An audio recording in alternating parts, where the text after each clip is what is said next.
Et on pourrait aussi, au niveau des balcons, poser, ça se voit, au niveau des balcons. Il y a quelques balcons qui ont quand même des pots. On pose des pots sur les fleurs. Mais on pourrait aller plus loin en faisant des balcons, des grands balcons, où on pourrait faire des petites cultures dans les pots. C'est plus facile, comme la laitue par exemple, qu'on a souvent dans les bacs, avec toute la pollution qu'on a. On pourrait le faire dans les bacs, au niveau du balcon de la maison, et consommer de la bonne laitue, et en même temps dépolluer l'environnement. Pour ce qui concerne l'érosion, je vais dire essentiellement, c'est des plantes qui, avec leurs racines, permettent de stabiliser les sols. Alors, quand on étudie les grandes plantes qui n'ont pas de puissance de racines pour installer des cultures comme l'arachide, le maïs, qu'on peut rapidement enlever, ça fait que le sol ne peut pas être stable. Et donc, il faudra le mettre au niveau de ces espaces-là, des plantes qui peuvent avoir des puissances racines. N'oublions pas que dans nos villes, on a des villes ondulées, notamment avec des collines et des bas-fonds. Et donc, pour stabiliser cette terre, il nous faut le mettre dedans. Et il y a une plante qui s'appelle le vétiver, c'est anoïdes. C'est une plante peu connue, mais qui peut aider beaucoup, qui a des puissances de racines, c'est une luminée, ça a des puissances de racines, et c'est souvent utilisé pour lutter, ces racines, utilisées pour lutter contre les insectes, c'est-à-dire les extraits d'insectes, les huiles essentielles, mais c'est très utilisé pour stabiliser les sols. Et permettre qu'on ait pas de glissement. Et l'autre plante qui est un peu aussi utilisée, même dans la zone ouest, c'est les eucalyptus. Les eucalyptus qui sont beaucoup utilisés pour absorber de l'eau, les excès d'eau qui sont à l'origine de cette problème. Et c'est vraiment cette plante parfois un problème environnemental, c'est-à-dire qu'il faudra les feuilles, quand ça tombe, ça brûle le sol, et on ne peut pas cultiver sous les eucalyptus, donc il est nécessaire d'avoir des espaces qui ne sont pas des espaces de culture pour les mettre et stabiliser ces sols pour qu'on ne puisse pas avoir des problèmes de. Alors, pour une petite expérience d'un projet qui a été mené à l'instant sur des sols qui sont complètement dégradés, c'est un projet qu'on a appelé Procédé Epidec, avec une coopération allemande. C'était pour faire le bilan des zones qui sont complètement apportées par l'érosion. Donc, on a mis au fond des packages. Les packages, c'est-à-dire, dans un sac, on met un certain nombre d'éléments, de sable, de compost et des micro-organismes pour donner l'oxygène des graines, pour donner quand même le minimum de substrat à la jeune plante. Et maintenant, au bout de 2 ans et demi, on se retrouve en train de vitaliser toute une zone qui est dégradée. Donc ce sont des packages qu'on dépose dans ces zones-là et qui a vraiment apporté et qui a réduit considérablement l'érosion dans les alentours de la ville de Marois. Alors, comme recommandation pour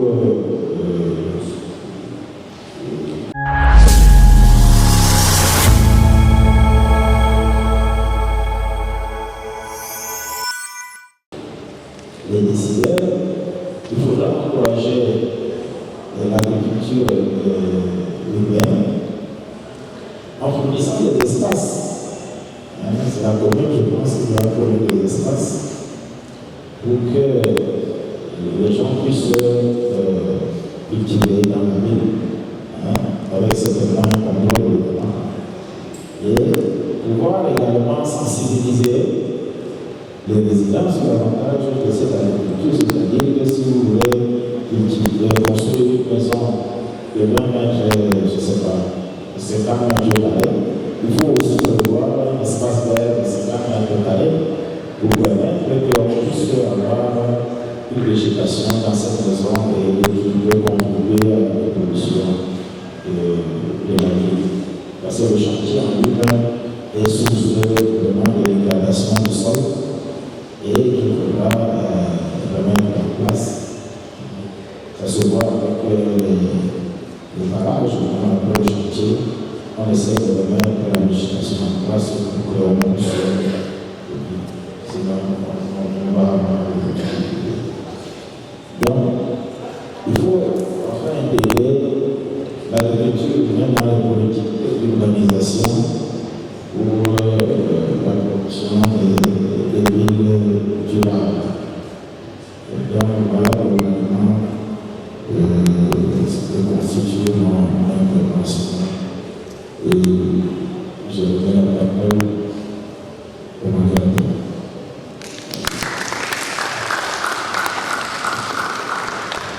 Merci, monsieur le professeur d'agriculture en même temps que auditoire. Votre intervention sur l'infrastructure verte de présentation de best practice.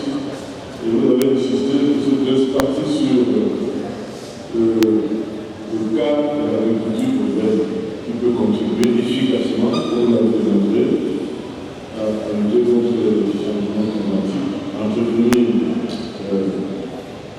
d'autres écosystèmes. Dans les recommandations, vous insistez sur ce que les décideurs peuvent faire pour promouvoir et entretenir justement cette démarche très écologique, qui serait considérée comme à encourager l'agriculture urbaine en fournissant des espaces utiles à cette pratique, sensibiliser les citoyens. Je préfère le mot citoyen au mot des citoyens parce que les populations ne sont pas forcément des citoyens. Les citoyens, parce qu'ils savent ce qu'ils font, parce qu'ils connaissent les conséquences des papiers rangés sur la route dans les rideaux. Ils sont des citoyens simplement habitants. Vous pouvez bien avoir ça dans les droits. Les citoyens, c'est quelque chose de plus conceptuel, plus moral que les habitants. Et la première chose que vous avez dit dans la recommandation, c'est justement la révision de la captation de la politique urbaine. Merci beaucoup. Je crois que c'était possible aussi et très direct venant de la commande de la phrase bon entendeur. Merci beaucoup. Nous allons maintenant passer à la première intervention institutionnelle. Je voudrais donner avec plaisir la parole à monsieur le directeur et chef de la cellule des études et de la planification au Minduit. Je vous donne la parole.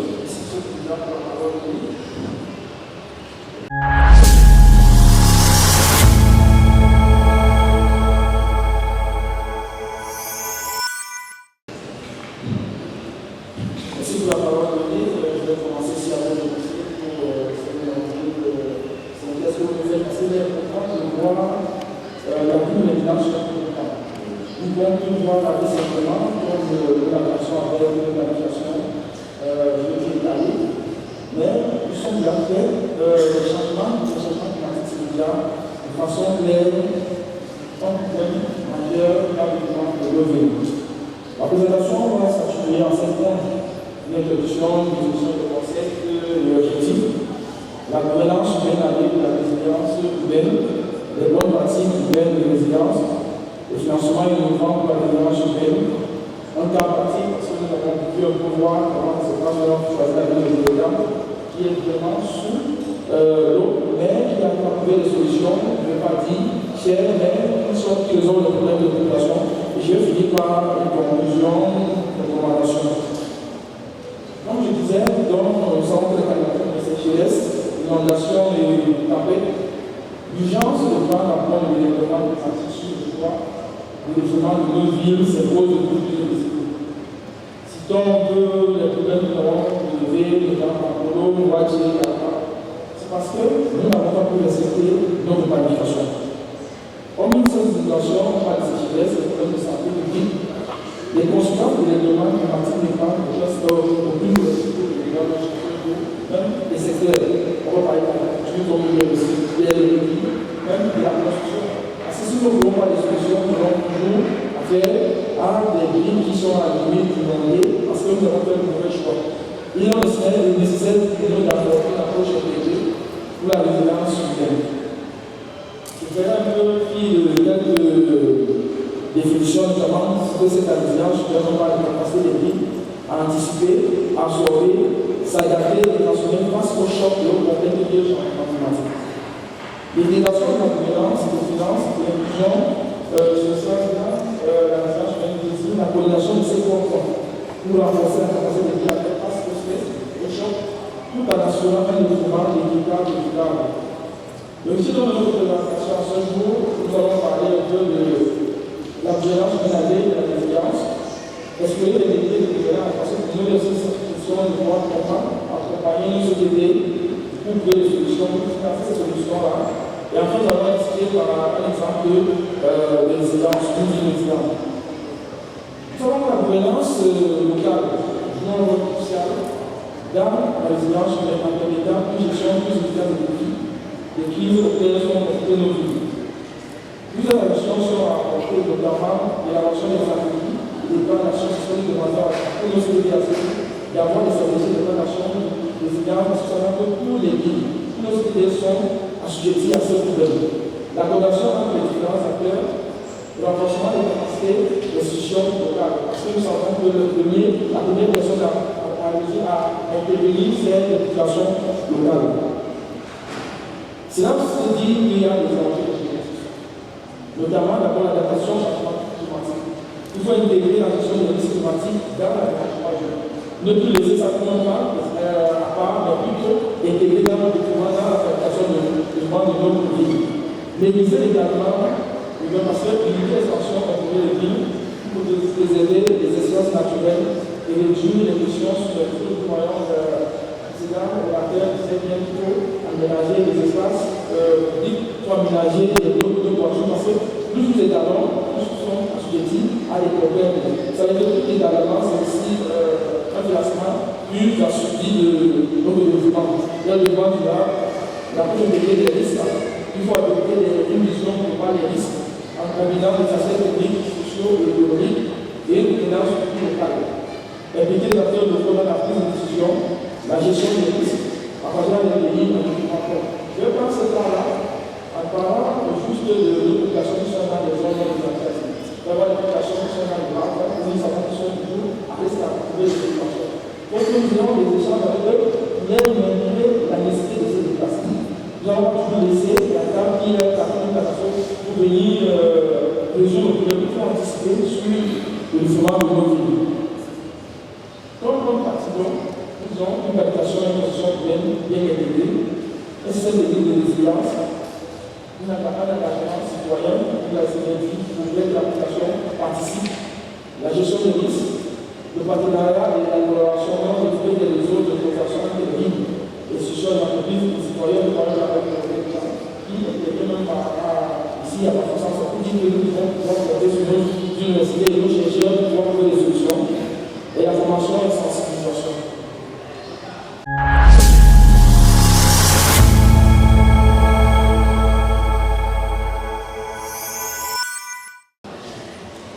Je vais donc revenir aussi sur les financements, parce qu'il faut savoir que tout cela a comment nous accompagner, nous savons que l'État met à la discussion des moyens, notamment le budget de cours d'enseignement et les financeurs internationaux. D'abord, c'est les financements privés et les instruments vers l'éducation, mais nous savons que cette version est peut-être obligée de pour financer les budgets liés à développement de la ville de